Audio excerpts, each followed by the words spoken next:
is a part of the new EU strategy of Turkey. I think we needed something as a discipline and to give the message what we are thinking and what is our vision about the European Union. So it has three pillars, and one is the communication, of course, and we established this communication strategy very recently. Basically, it's based on two pillars.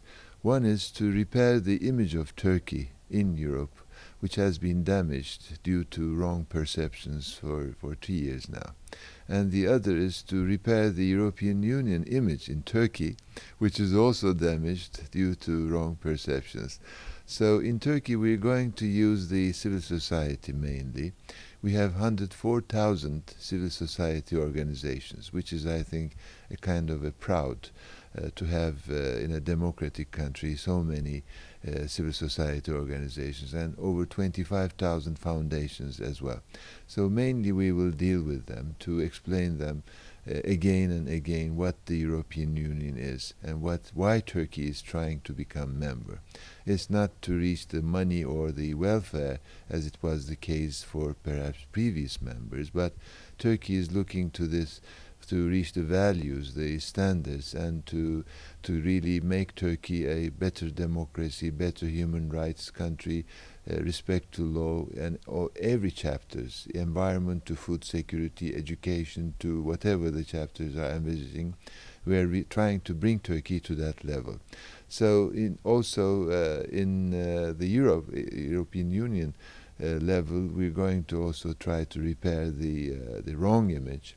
And we're continuously meeting here with civil society as well, with business circles, with commissioners, with parliamentarians, with whatever the message is needed to be given. And I think after a short while, we will at least stand on a better platform where we can start walking more securely and trusting each other and look to the same directions. I think those are, what you are saying for Europe is not a perception, that is true, but normally the economic situation and the loss of jobs, increase of unemployment, cause some unhappiness in some countries in Europe. So it's normal that some radical views find their way to the political field when there is less hope and more difficulties.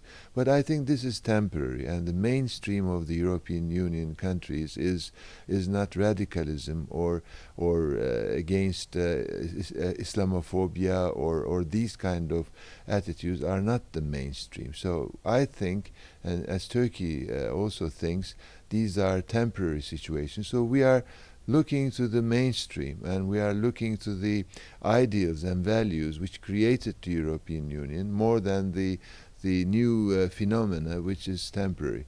In Turkey also there are allegations about this and that, but I think we have to also overcome difficulties, and if the picture is wrong, we have to change the picture.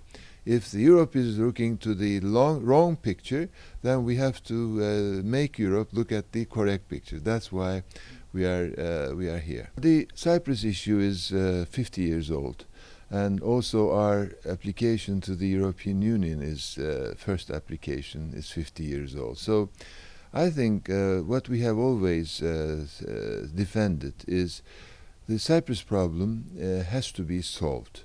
It is a shame that a divided island exists in today's world. When we are celebrating the collapse of the Berlin Wall, the 25th anniversary, we were very happy to see the ceremonies, and we were proud that it happened.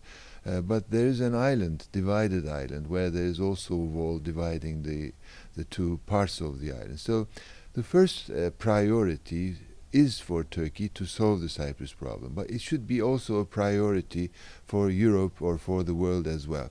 But there are elements which has to be used to solve the Cyprus problem, and if they are removed there, that will be very difficult. So what we are defending is to remove elements which is absolutely necessary to solve the Cyprus problem to the European Union process, to open chapters if those are used then we open the chapters, but we will never solve the Cyprus problem. So this has always been our case, and because of that, for 8 years now, 8 chapters are suspended due to a unilateral declaration of the Greek Cypriots.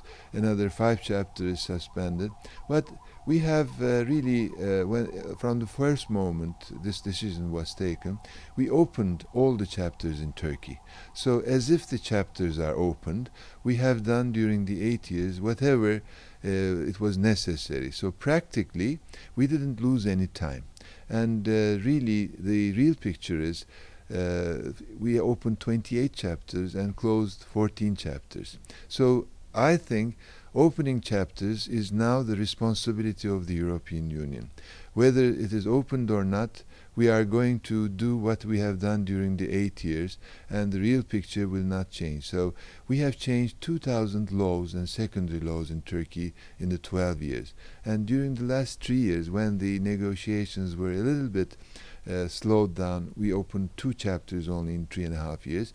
We changed 167 reform packages. So in Turkey we are doing our part, and it is not because of the European Union that we are doing it now.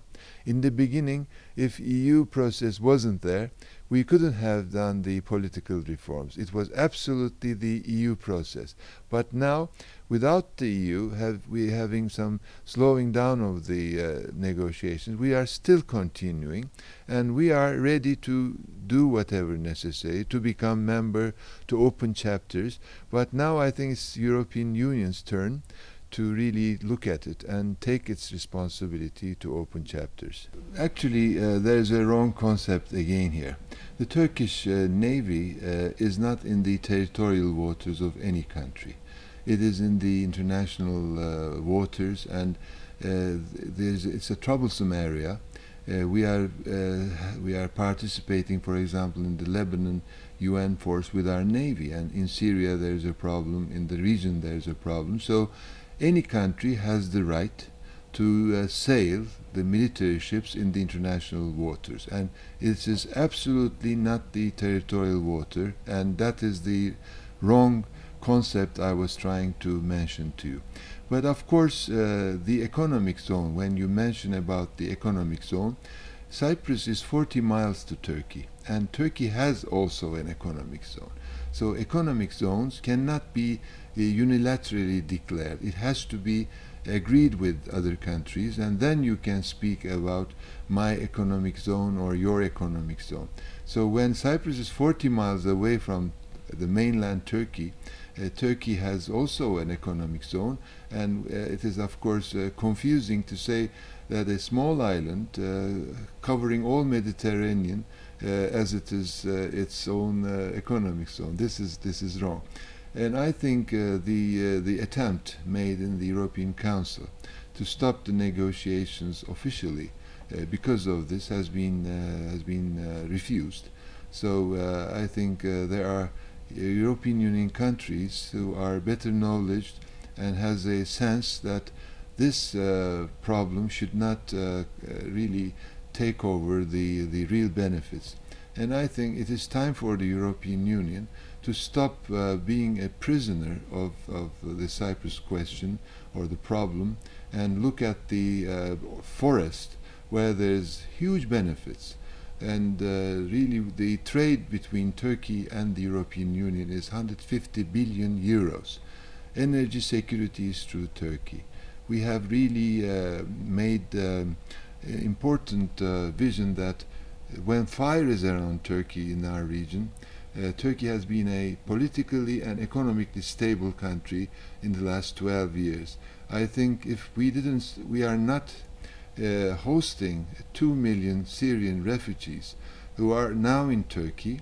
We have spent $4.5 billion to make them comfortable in Turkey, just because we are thinking from a humanitarian aspect, and we have never received any except for $200 million from throughout the world.